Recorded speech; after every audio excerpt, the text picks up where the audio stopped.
ishrah li sadri wa yassir li amri wahlul 'uqdatam min lisani yafqahu qawli. Terima kasih kepada Ibu Bapak Guru hebat serta staf TU yang suportif pada hari ini. Alhamdulillah, mudah-mudahan kegiatan diseminasi penyebaran pemahaman budaya positif, kegiatan pendidikan guru penggerak Angkatan 10 Kabupaten Indramayu. Hari ini kita berkumpul dalam rangka sharing session. Bapak Ibu, sekali lagi tidak ada maksud untuk menggurui. Hari ini kita hanya berbagi, belajar bareng, ya, saling berbagi pengetahuan, berbagi sesuatu yang baru. Kemudian mohon maaf atas segala kekurangannya, jamuannya ala kadarnya. Kemudian pada hari ini juga Bapak Kepala Sekolah berhalangan hadir. Insya Allah acara ini tetap berjalan sebagaimana seharusnya. Kita langsung kepada kegiatan hari ini. Yang pertama yaitu pemaparan materi. Di sini ada 7 materi yang akan saya sampaikan. Yang pertama teori kontrol, kemudian disiplin positif, nilai-nilai kebajikan, kebutuhan dasar manusia, posisi kontrol guru, keyakinan kelas, dan segitiga restitusi. Kita awali dulu dengan pendidikan menurut Ki Hajar Dewantara. Pendidikan menurut Ki Hajar Dewantara yaitu memberikan tuntunan yang dimiliki anak agar mereka bisa mencapai keselamatan dan kebahagiaan yang setinggi-tingginya sebagai manusia maupun sebagai anggota masyarakat. Oke, kemudian ada 6 dimensi profil pelajar Pancasila. Yang pertama terkait teori kontrol. Bapak Ibu, saya sudah menyiapkan secari kertas kecil. Bapak Ibu silakan berpasangan ya dengan teman di sebelahnya.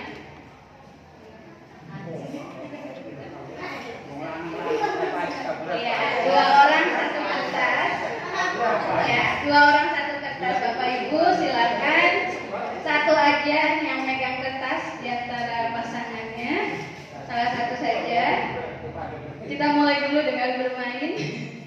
Sudah pegang? Bu Haji belum kasih. Ya, kita tolong Bapak. Hadilah.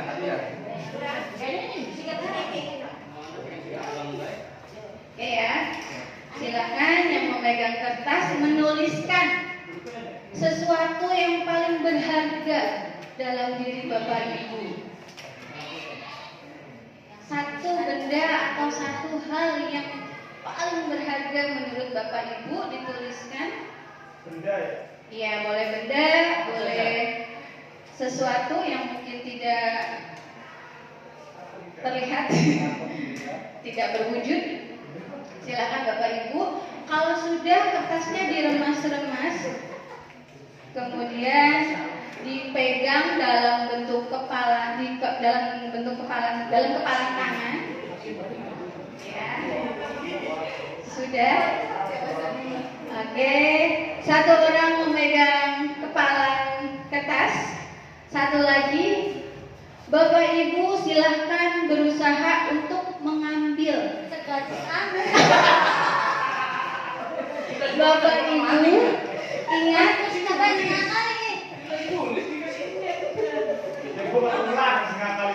yang tadi menulis yang megang Bapak Ibu. Ya. Dan yakinkan diri kita sesuatu yang kita pegang itu betul-betul berharga untuk diri kita. Oke, sudah kita lanjutkan. Silakan dipegang. Teman yang di sebelahnya berjuang keras untuk mendapatkan apa yang dalam bentuk kepalan tadi. Boleh membujuk, boleh merayu, boleh apa saya nih? Ya, yang biasa aja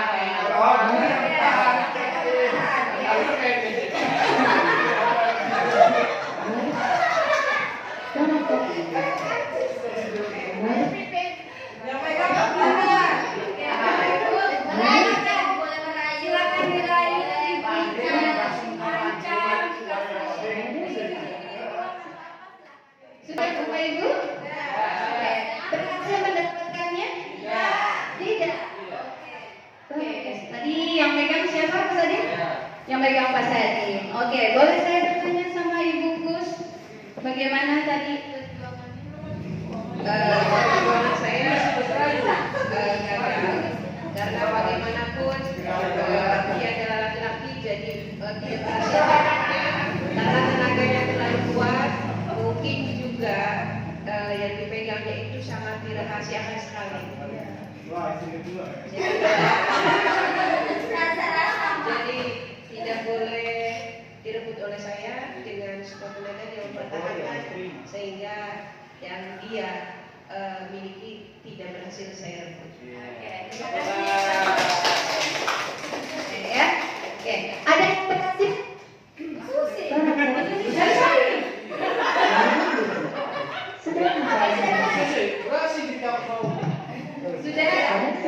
ada yang berhasil, teman-teman ya. Oke, kira-kira apa yang membuat sampai tidak merelakan kertasnya diambil sama temannya? Ayo, kenapa ditahankan? Tadi karena kekuatannya katanya laki-laki begini. Bagaimana dengan yang perempuan-perempuan? Kira-kira apa Bu yang membuat ibu kesulitan? Barangkali Karena mungkin model itu sedang mencari perantara. dia itu merasa Koneksi network berhasil. Kata-kata itu apa yang tulisnya itu berharga, jadi sisa saya ambil Ibu. Oke. Meskipun perempuan. Oke. Dari simulasi tadi, kira-kira Bapak Ibu siapa yang memiliki kontrol?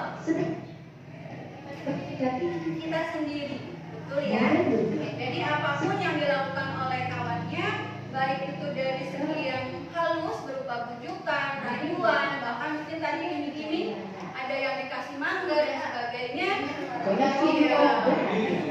Itu juga tidak berhasil. Jadi sekali lagi yang memiliki kontrol adalah diri kita. Oke, Bapak Ibu, kita lanjutkan.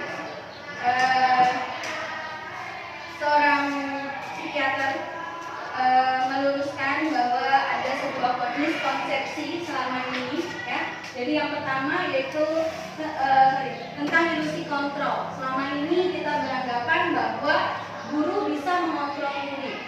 Sedangkan sesuai dengan tadi simulasi yang kita lakukan, tadi siapa yang punya kontrol? Diri kita masing-masing. Ya, jadi selama ini ada sebuah yang terjadi adalah pemikiran-pemikiran bahwa guru bisa mengontrol murid, sedangkan pada dasarnya itu hanya sebuah miskonsepsi. Kemudian yang kedua, bahwa kritik akan membuat orang merasa bersalah dan dapat menguatkan karakter. Itu juga sama, ternyata tidak. Justru akan mengurangi kreativitas daripada si anak. Kemudian semua penguatan positif efektif dan bermanfaat. Ternyata tidak juga sepenuhnya benar, Bapak Ibu.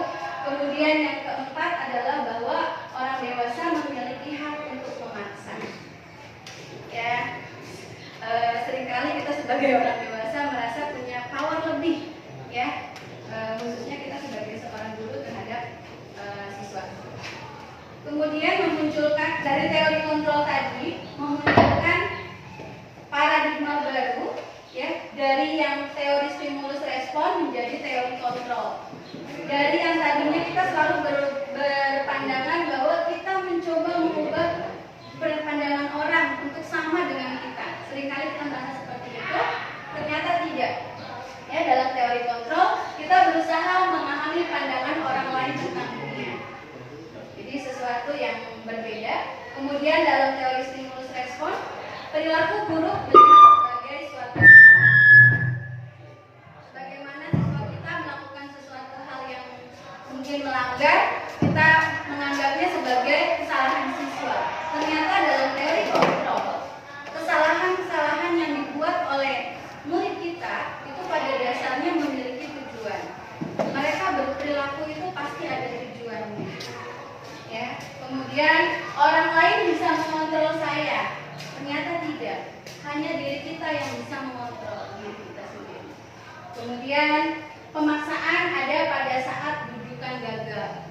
Dari yang tadi meraih bujuk, kalau tidak berhasil bisa jadi levelnya naik menjadi sebuah ancaman.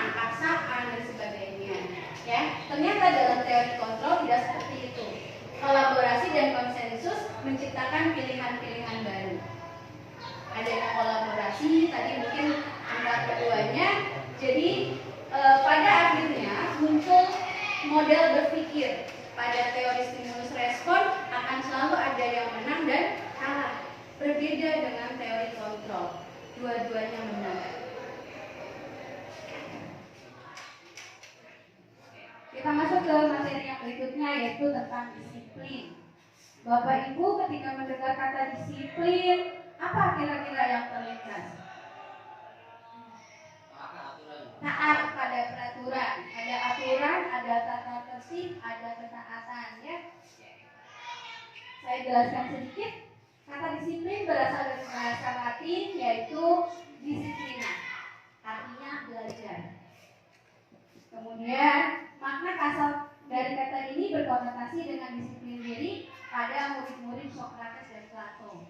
Jadi awalnya seperti itu, kemudian disiplin diri membuat orang menggali potensinya menuju sebuah tujuan, sesuatu yang apa yang dia hargai. Seringkali dalam budaya kita makna kata disiplin telah berubah menjadi sesuatu yang dilakukan seseorang pada orang lain untuk mendapatkan kepatuhan tadi. Ya, terikat dengan kata taat, patuh, ya. Kemudian kecenderungan umumnya adalah menghubungkan kata disiplin ini dengan ketidaknyamanan. Kenapa ketidaknyamanan?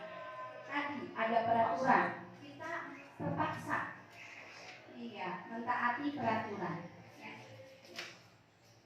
Sebagai pendidik, tujuan kita adalah menciptakan anak-anak yang memiliki disiplin diri, sehingga mereka berperilaku dengan mengacu pada nilai-nilai kebajikan universal dan memiliki motivasi intrinsik, bukanlah ekstrinsik. Kita masuk ke nilai-nilai kebajikan universal. Nilai-nilai kebajikan universal ini adalah nilai-nilai sifat-sifat positif manusia yang merupakan tujuan mulia yang ingin dicapai setiap individu.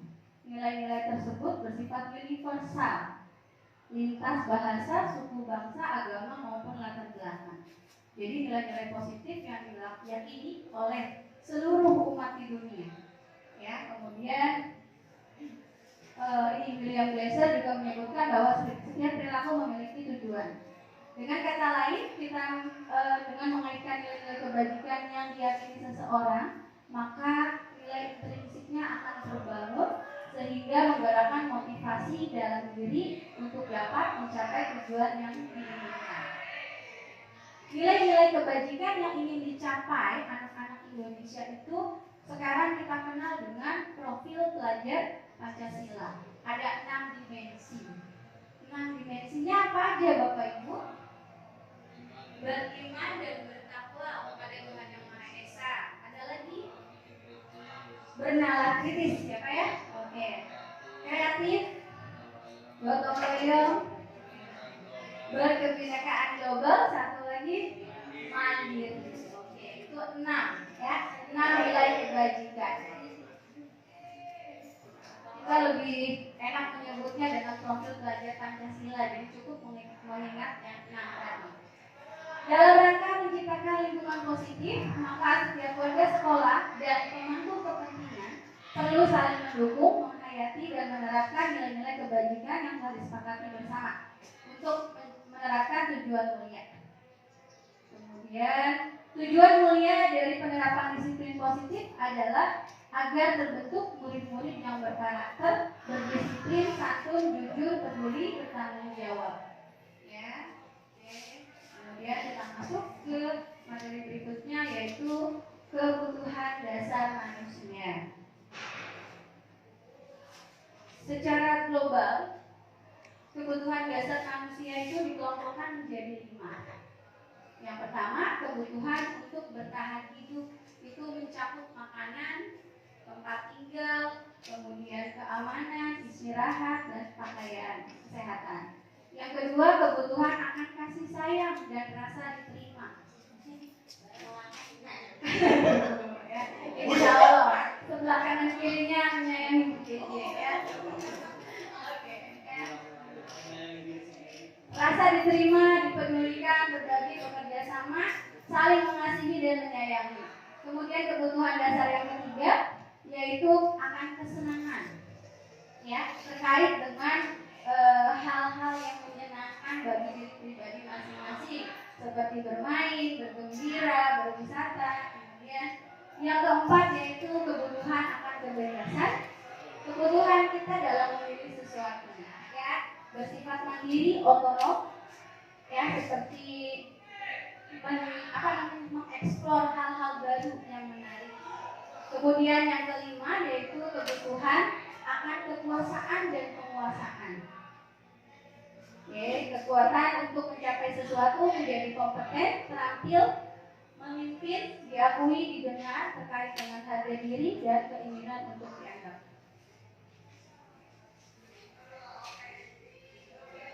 Sebagaimana tadi dijelaskan bahwa setiap perilaku kita memiliki tujuan.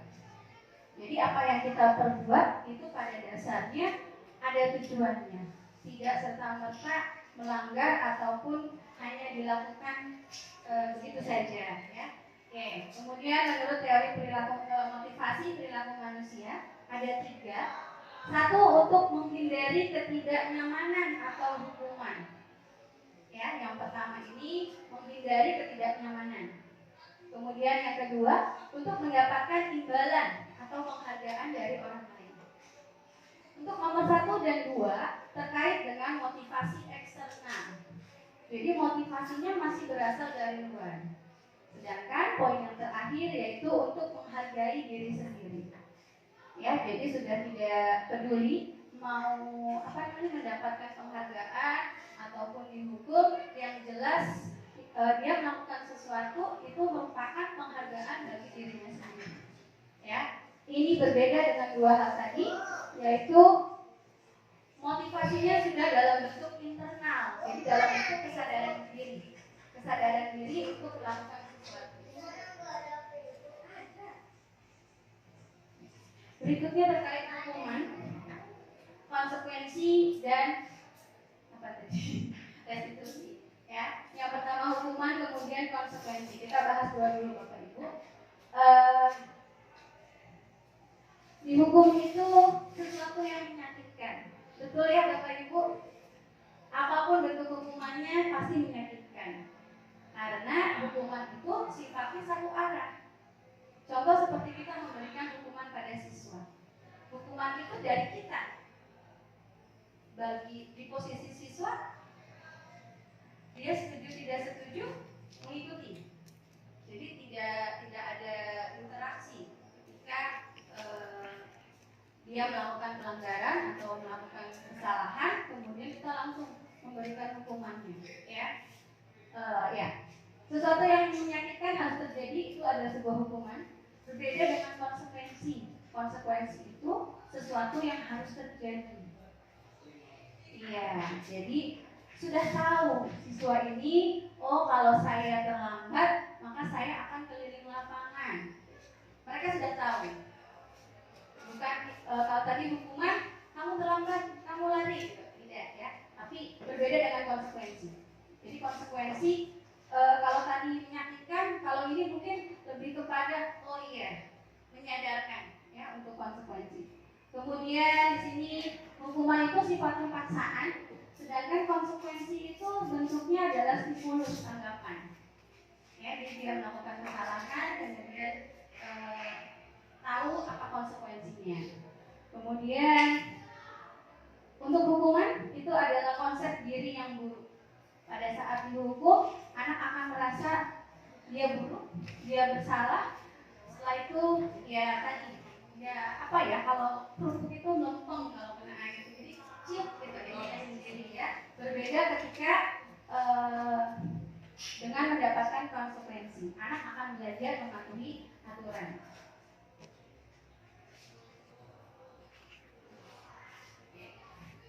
Bapak Ibu, saya berikan beberapa contoh. Kira-kira untuk statement atau pernyataan ini termasuk hukuman atau konsekuensi. Membersihkan tumpahan air di meja tulis karena tersenggol pada saat belajar. Betul ya, konsekuensi. Oke, terus yang kedua,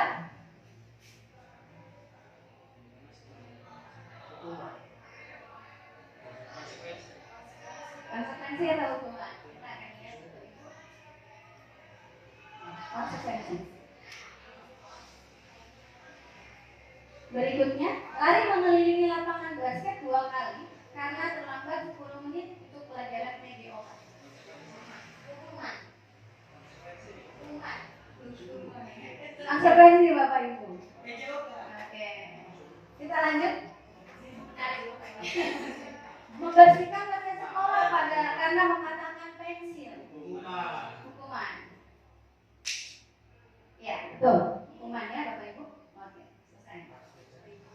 Ya. Jadi apa kira-kira kesimpulannya? Hukuman dan konsekuensi tadi. Perbedaan. Pelaksanaan konsekuensi jadi ada kaitan sebab dan akibat. Betul? Linear itu sebab dan Linear. Sebab dan akibatnya linear. Ada sebab akibatnya tidak berdasarkan sebab yang terjadi. Oke, jadi kalau ini nggak nyambung gitu ya, karena tadi apa namanya membersihkan WC, padahal kesalahannya cuma matahin pensil temennya gitu. Bisa diindeks saja. Iya, beliin pensil bisa jadi yang sesuai disesuaikan. Kemudian tadi ada lari 2 kali karena terlambat pelajaran PJOK, jadi sebab akibatnya sesuai.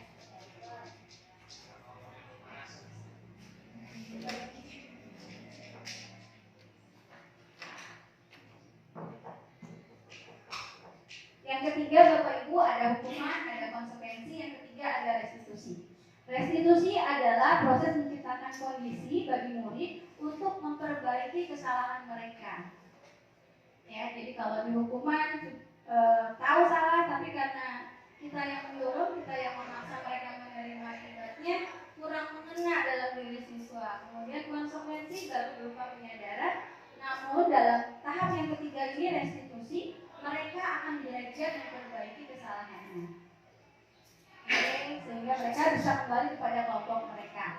Restitusi merupakan proses kolaboratif yang mengajarkan murid untuk mencari solusi atas masalah mereka dan membantu murid berpikir tentang seperti apa yang mereka ingini, kira-kira mau bagaimana nanti setelahnya. Jadi tidak hanya pada selesai pada penyadaran diri, tapi selanjutnya dia akan memikirkan apa langkah yang berikutnya.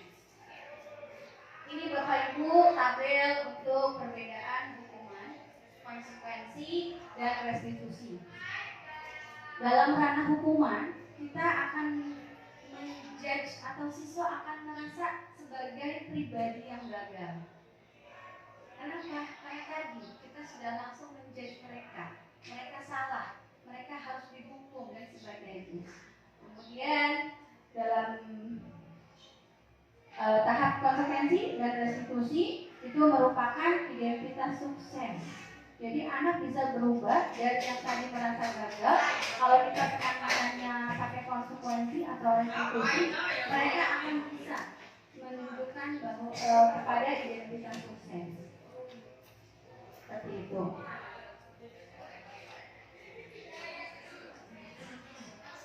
Ada 9 ciri restitusi.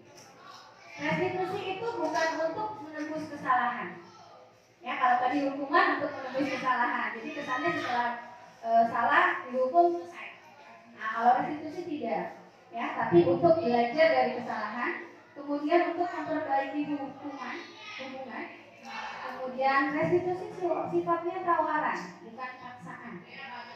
Restitusi menuntut kita untuk melihat ke dalam diri, juga mencari kebutuhan dasar yang mendasari tindakan.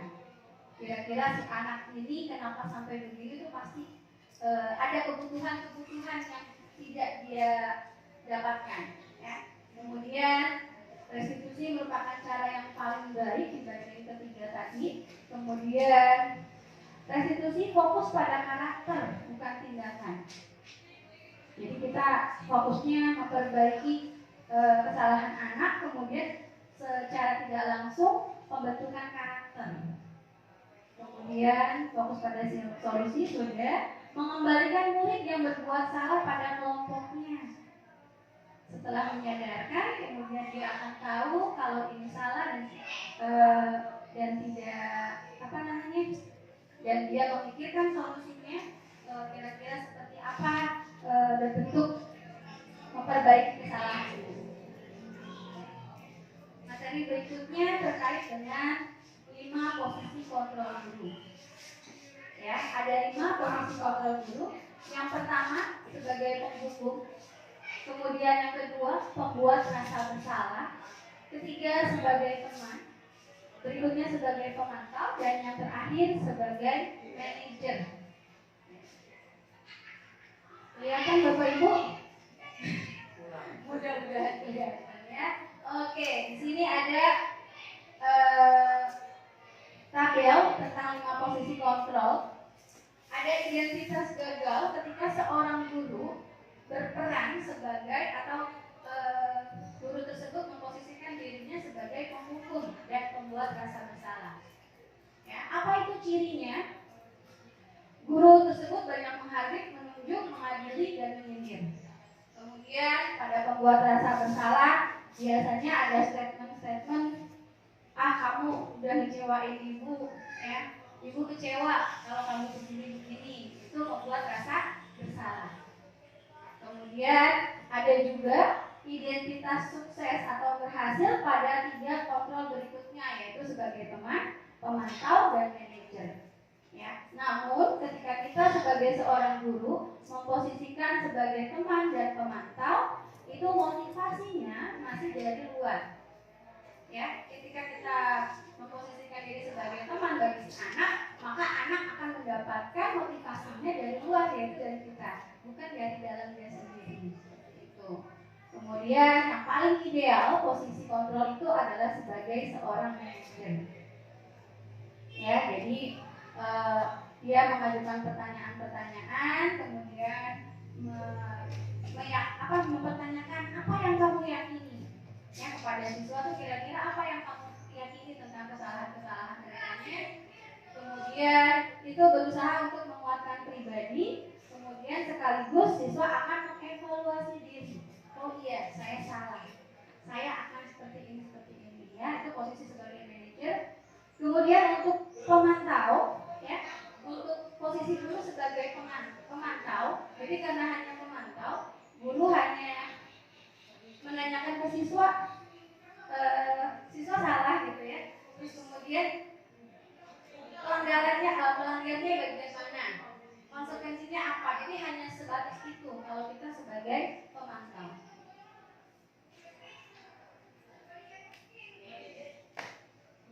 Bapak Ibu, saya kecewa sekali dengan kamu. Kira-kira ini masuk kontrol guru yang mana? Membuat rasa bersalah, betul ya? Oke, kemudian ayo lakukan demi saya. Nah, posisi kontrol guru yang mana ini? Teman ya? Oke. Kalau kamu tidak melakukannya, saya akan gagal. Itu adalah posisi kontrol kita sebagai penghukum.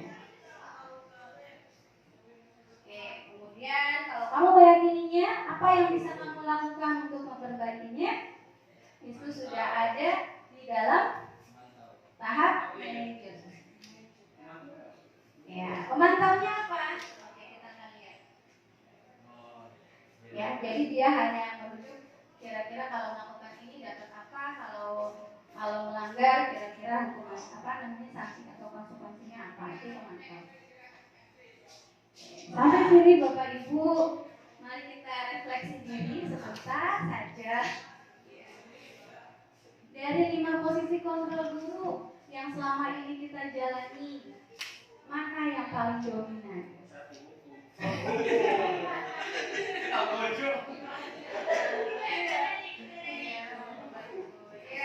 Mudah-mudahan dengan pengetahuan baru tadi, saya pun banyak-banyak belajar. Jadi kembali lagi ke kita, mau memposisikan diri kita sebagai apa pada anak-anak kita, ya.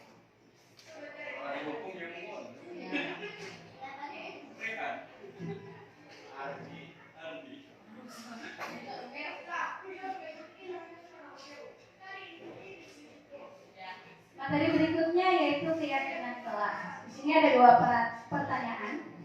Mengapa keyakinan kelas? Mengapa tidak peraturan kelas? Dua hal yang serupa tapi punya dasar yang berbeda. Peraturan kelas. Iya. Bagaimana dengan keyakinan guru? Kalau keyakinan kita sendiri sama sadar. Oke ya, jadi tadi betul sekali Bu Susi, terima kasih. Peraturan kelas tadi kita sekolah yang menyediakan. Suka nggak suka, siswa begitu ada di kelas sudah nempel peraturannya mengikuti. Ya, berbeda dengan keyakinan kelas. Keyakinan kelas itu kita dapatkan dari hasil diskusi bersama siswa dengan guru. Jadi poin-poinnya didiskusikan bersama, sehingga karena itu berasal dari diri siswa masing-masing satu kelas berupa rumusan yang dibicarakan bersama, maka dalam pelaksanaannya pun tentu mereka akan lebih ringan, tidak ada paksaan, paling kitanya hanya mengingatkan seperti itu.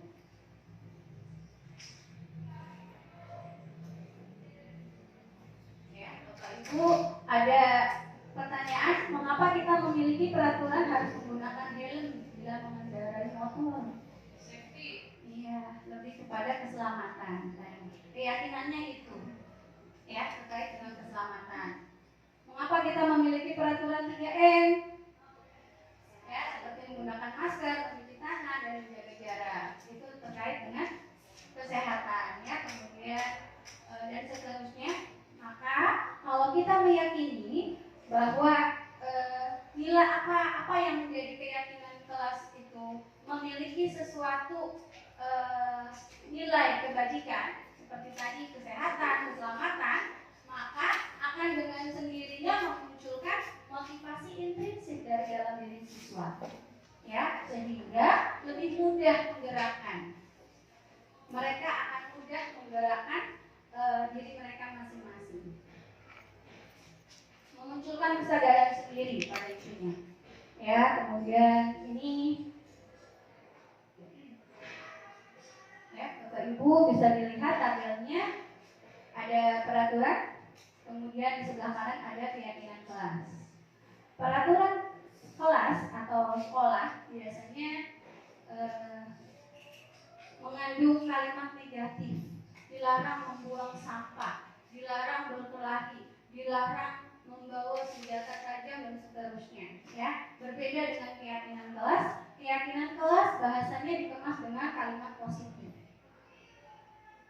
Ya, seperti di sini, menghormati orang lain, menjaga kesehatan, kemudian keselamatan, berkomitmen dan tanggung jawab.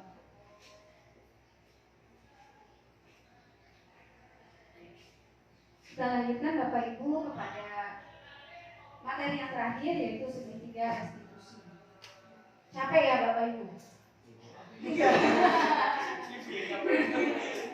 Oke ya, buat ininya, buat SPK-nya. Silakan Bapak Ibu berhadapan dengan pemateri.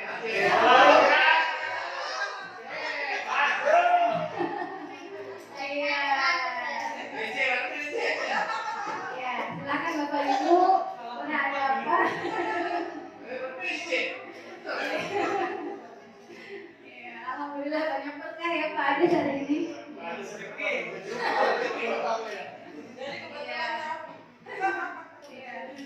Silakan dipandang teman sebelahnya.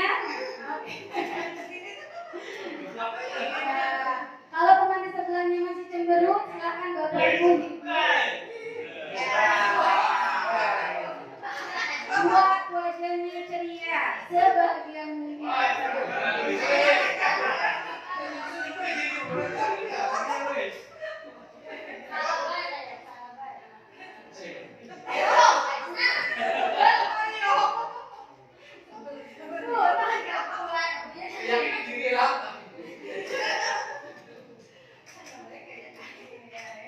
Sudah bahagia Bapak Ibu?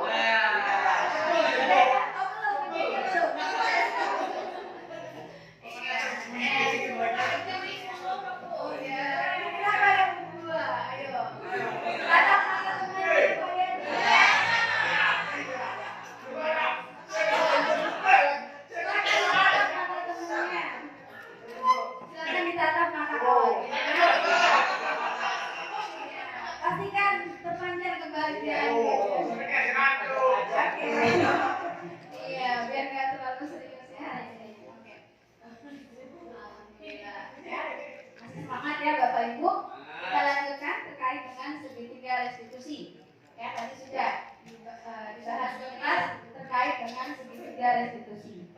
Namanya segitiga. Ada 3 tahapan.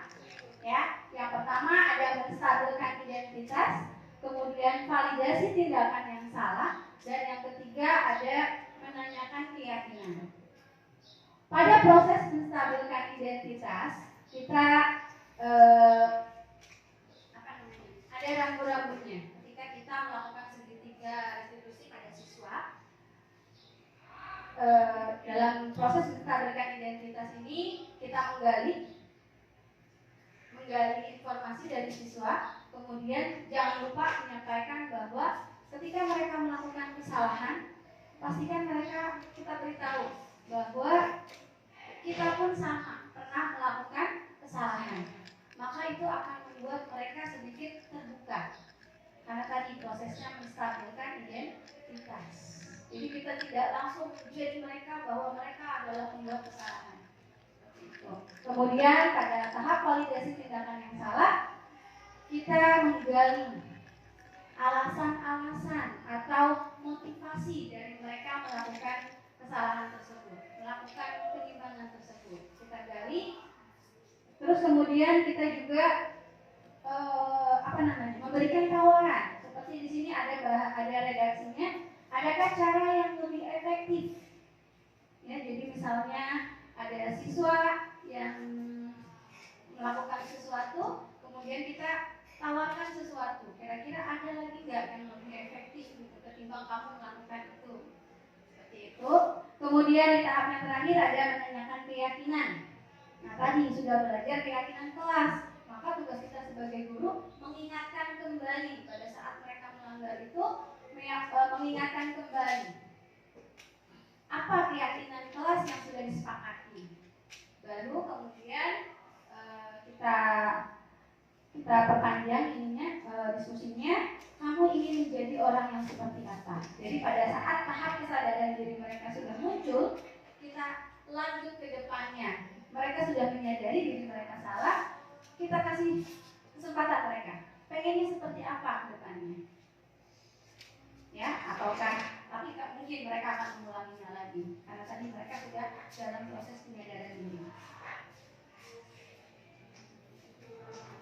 Ini tahap menstabilkan identitas. Ya, Bapak Ibu bisa pakai kalimat-kalimat ini. Berbuat salah itu manusiawi, ya. Jadi justru kalau kita nggak salah, justru kita dipertanyakan. Jangan-jangan kita malaikat gitu kan, yang salah. Ya, tidak ada manusia yang sempurna. Bapak Ibu juga berbuat salah. Ya, bahkan kemarin Pak Bila itu sempat cerita, pengajar KPSA itu sempat cerita untuk melakukan restitusi itu sampai dia harus menceritakan kenakalan-kenakalannya saat sekolah dulu. Saking apa? Saking ini berusaha menstabilkan identitas. Ini adalah proses yang paling panjang ketika kita melakukan segitiga restitusi. Kemudian pada saat validasi tindakan yang salah, kita bisa menanyakan, kamu bisa saja melakukan hal yang lebih buruk, ya, tapi kamu tidak melakukannya kan? Nah, ya, mungkin ada hal-hal yang lebih buruk yang bisa kita tawarkan ke mereka, ya. Tapi bukan untuk dilakukan, hanya untuk sebagai pembanding. Kemudian proses yang ketiga menanyakan keyakinan, seperti tadi yang saya sampaikan. Setelah selesai proses 3 tahapan tadi, ada intervensi kita sebagai seorang guru ketika melakukan restitusi. 30 detik saja, tidak perlu berlama-lama. Ya, jadi seringkali kita kalau misalnya menghadapi siswa kan nasihatnya yang panjang Bapak Ibu, ya. Jadi perlu juga kita mengefektifkan proses restitusinya. Ini ada beberapa. Kamu ingin berbuat lebih baik lagi? Seperti itu. Kemudian apakah wajar membuat kesalahan? Jadi kita seperti mereview yang tadi dibicarakan sama siswa sampai muncul tadi mereka punya sesuatu yang akan mereka lakukan setelah mereka menyadari kesalahannya. lihat Bapak Ibu, ini contoh penerapan segitiga restitusi.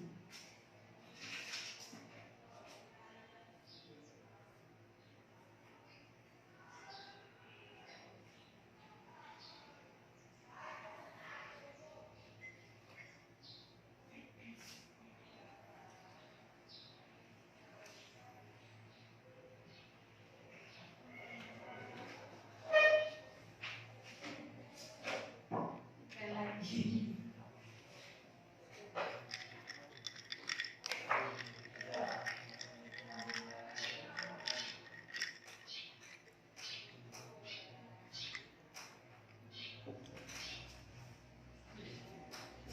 Adakah yang connect?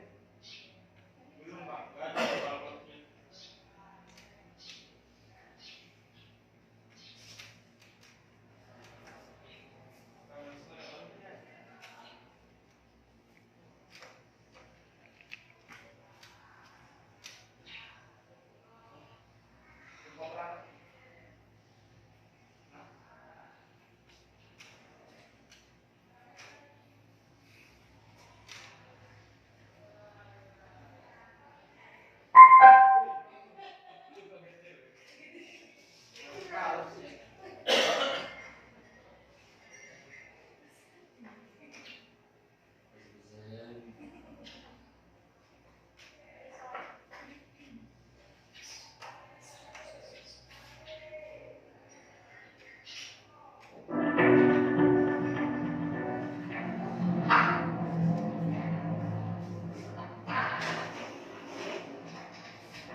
Selamat menyaksikan Bapak Ibu.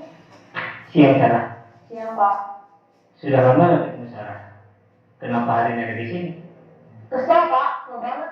Masa aku dikatain tukang fitnah Pak? Ya aku marah lah. Aku dari katain Eka di depan kelas. Kesel banget. Oh begitu. Ya pasti kamu marah dan kesal. Bapak juga akan marah apabila ada yang menuduh Bapak seperti itu. Kemudian pada saat itu kamu mau melakukan apa? Ya saya langsung ngatain Eka lah Pak. Kesel banget. Saya bentak-bentak dia depan teman-teman lain. Oh begitu. Pasti kamu melakukan seperti itu karena suatu alasan tertentu bukan? Iyalah, maksud saya diam saja Pak. Ya saya bela diri lah. Masa saya dituduh tukang fitnah?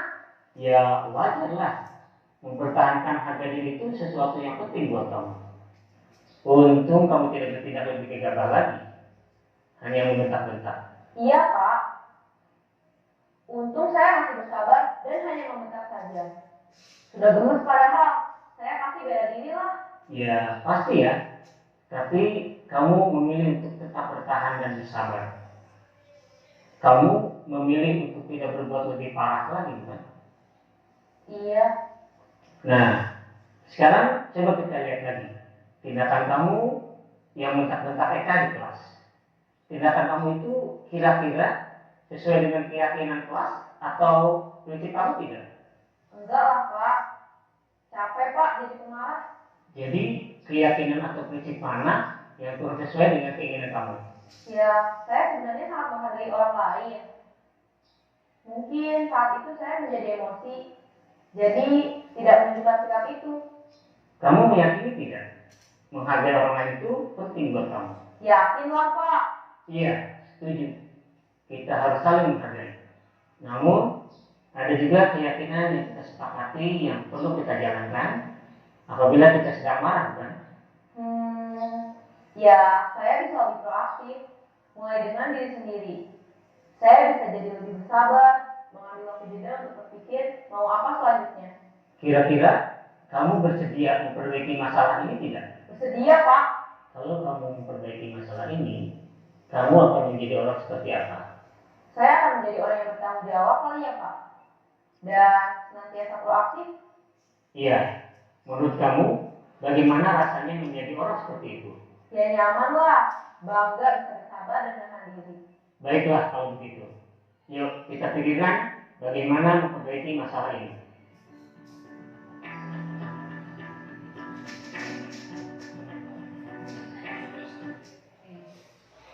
Gimana Bapak Ibu setelah menyaksikan videonya? Adakah yang bisa diambil dari tayangan video tadi. Ya, proses restitusi memang lumayan panjang, ya. Tapi jangan lupa Bapak Ibu, dampaknya pun bisa bertahan lebih lama ketimbang kita langsung menghukum siswa. Betul Ibu, ya. Jadi seringkali kita pengennya siswa melanggar, kita kasih hukuman, selesai urusannya. Tapi yang terjadi besoknya akan berulang dan mengulang kembali. Ya, ini memang tugas yang berat buat kita sebagai seorang guru, karena lagi-lagi kita tidak hanya mentransfer ilmu pengetahuan kepada anak didik kita, tapi juga kita sekaligus mendidik mereka. Ya, terutama untuk memiliki karakter yang sesuai dengan profil belajar Pancasila. Oke. Sebelum saya bacakan kesimpulannya, untuk penerapan segitiga restitusi, karena tadi ada segitiga, sisinya ada 3 Bapak Ibu, ada 3 tahapan yang harus dilewati. Namun dalam penerapannya Bapak Ibu tidak perlu mengurut, ya. Artinya kalau tadi kan 1 menstabilkan identitas, 2 validasi, 3 menanyakan keyakinan. Bapak Ibu boleh memulai dari tahapan yang mana saja. Yang penting ketiganya terpenuhi sesuai dengan apa yang kita temui di lapangan. Jadi bisa aja kita langsung menanyakan kenapa alasan mereka melakukan sesuatu itu validasi tindakan yang salah dulu, ya. Tapi memang tidak langsung menanyakan keyakinan, karena keyakinan proses penyadaran diri mereka adanya di bagian akhir seperti itu.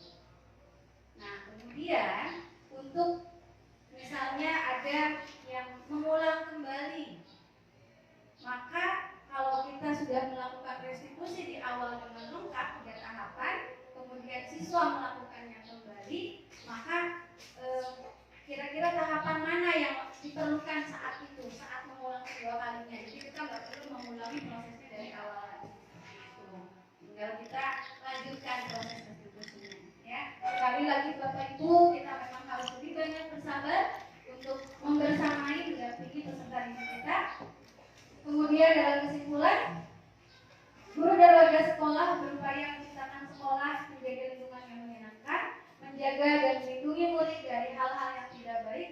Dengan demikian, karakter murid akan tumbuh dengan baik, murid akan mampu menerima dan menyerap suatu pelajaran bila lingkungannya terasa aman dan nyaman. Insya Allah mereka akan betah belajar, bukan betah hanya untuk sekedar di belakang rumah di sini, ya Bapak Ibu.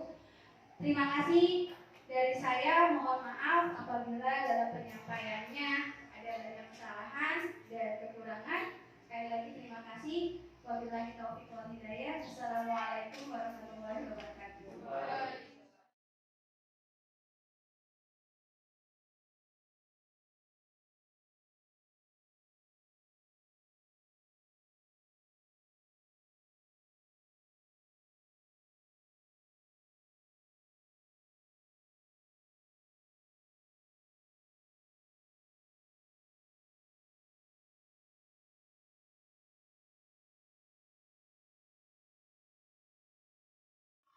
Bismillahirrahmanirrahim. Assalamualaikum warahmatullahi wabarakatuh. Waalaikumsalam warahmatullahi wabarakatuh. Good morning, selamat pagi semuanya. Apa kabar semuanya? Baik. Alhamdulillah. Ya, sebelum kita mulai pembelajaran hari ini, silakan ketua kelasnya untuk memimpin doa. Siap, berdoa mulai.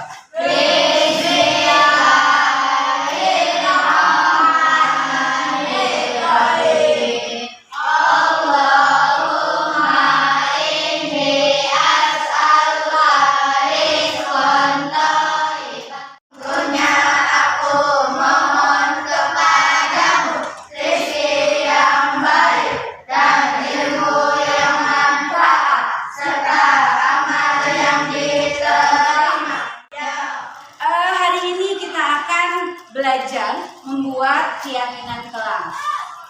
Ya, ada yang pernah mendengar kata keyakinan?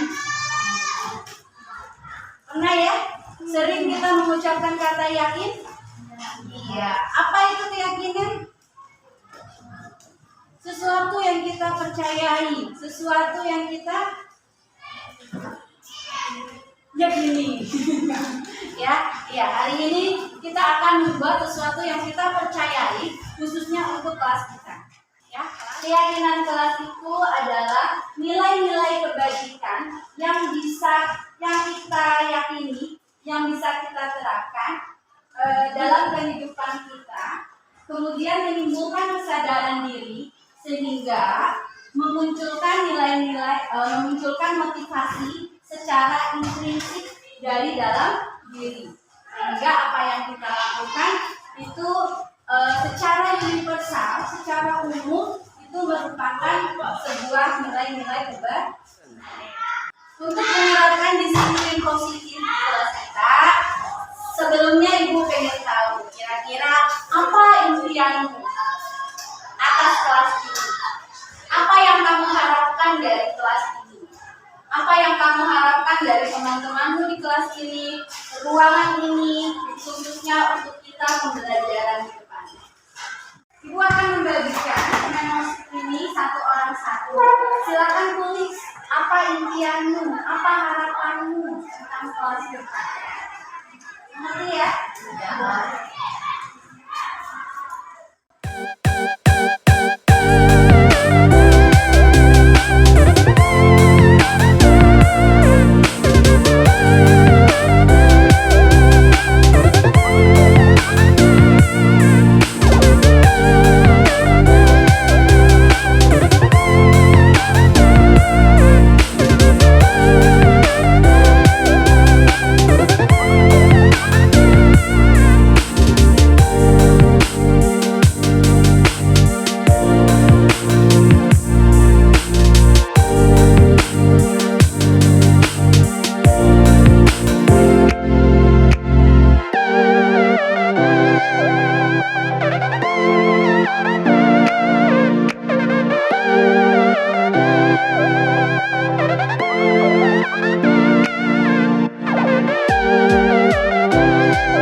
Terima kasih untuk harapan-harapan dan impiannya sudah bertempel dengan rapi di sini.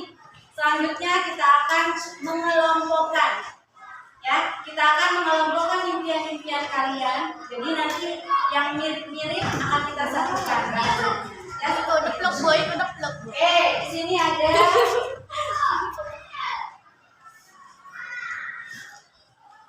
kelasnya bersih, rapi. Kelasnya bersih, ya.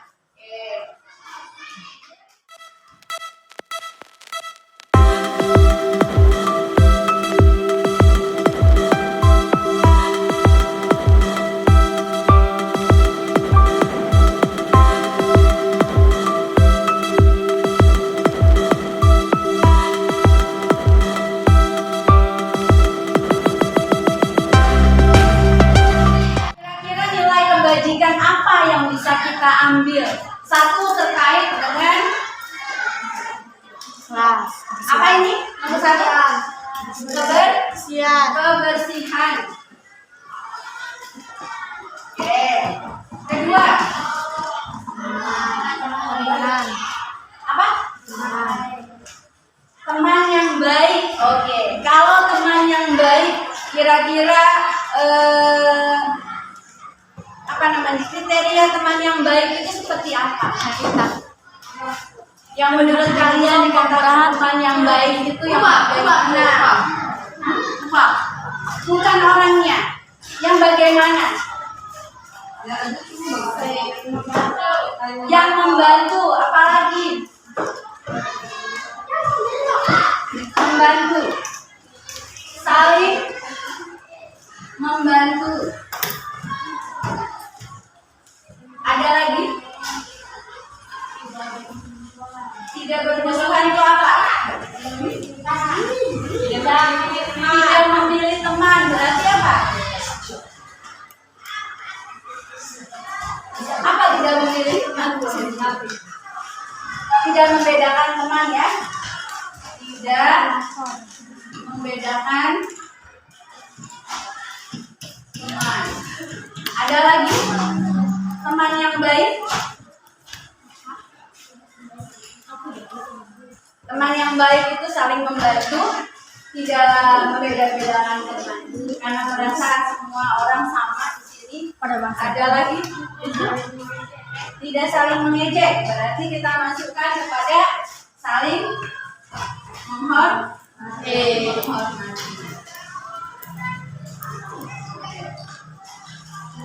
Nomor 3, karena kita membuatnya keyakinan kelas, kemudian bunyinya sekolah, jadi kita ganti. Gimana supaya kelas ini lebih baik lagi? Kriterianya kelas ini menjadi lebih baik itu seperti apa? Apa yang bisa kita lakukan supaya kelas ini bisa lebih baik lagi? Silakan, acungkan tangannya. Acungkan tangannya. Saling menjaga. Menjaga apa? Menjaga barang milik orang lain. Oke, ya. Saling menjaga barang milik orang lain.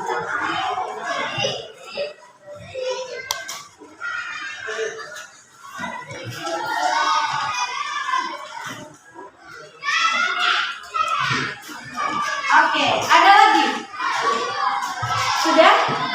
Sudah. Oke, kita sudah dapat 3 poin. Yang pertama terkait dengan kebersihan. Yang kedua, nilai kebajikannya saling membantu, tidak membedakan teman, dan saling menghormati. Ya, termasuk tidak mengejek. Ya. Kemudian yang ketiga, saling menjaga barang milik orang lain. Tahap berikutnya yaitu kita rumuskan apa yang tadi sudah kita simpulkan, nilai-nilai kebajikannya, kita rumuskan ke dalam sebuah keyakinan.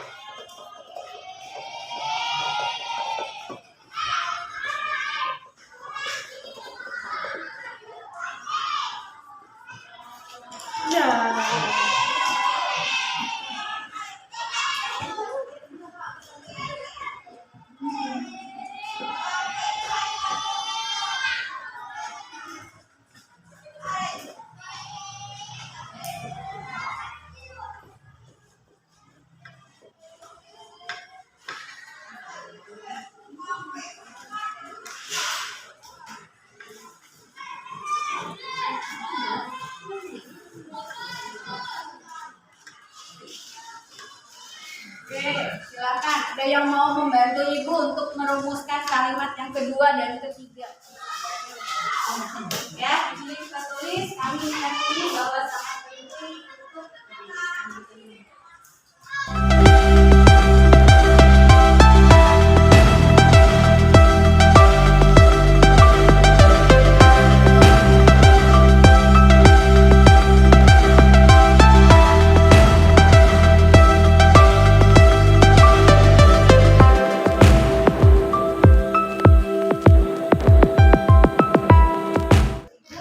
selanjutnya kita akan bacakan apa yang menjadi keyakinan kelas kita. Ibu minta tolong, siapa yang bisa bantu Ibu? Oke, silakan Mita. Nanti diikutin sama teman-temannya ya. Keyakinan kelas. Keyakinan kelas. Satu. Kami meyakini bahwa sangat penting untuk menjaga kebersihan. Dua. Kami meyakini bahwa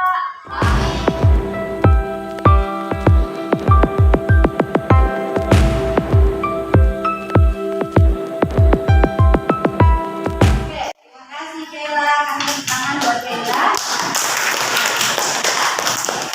Ya, kita lanjutkan. Selanjutnya adalah tadi kita sudah sepakati ya apa yang menjadi keyakinan kelas kita. Semoga ini bisa menjadi dasar ya upaya kita untuk menjadikan kelas kita lebih baik lagi. Oke. Berikutnya, Ibu minta satu orang setiap anak menandatangani apa yang sudah tadi kita sepakati. Ya, jadi ini tidak hanya sekedar omongan aja, ya kita sepakati, kita bubuhkan tanda tangan, itu sebagai tanda kita betul-betul meyakini apa yang menjadi dasar kelas ini bisa lebih baik lagi.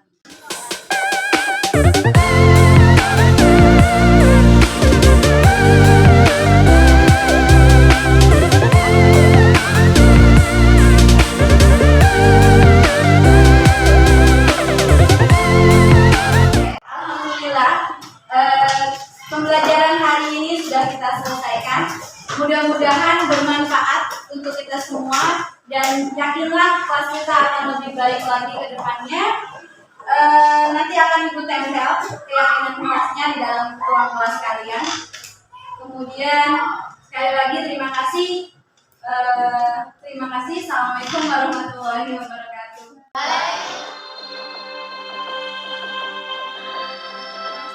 Saya Kayla dari kelas 7. Saya merasa senang karena dapat berdiskusi tentang keyakinan kelas. Saya Akbar dari kelas 7. Belajarnya seru. Dengan keyakinan kelas 7 bisa lebih baik. Saya Rahma dari kelas 7. Saya sangat berterima kasih kepada Ibu Mary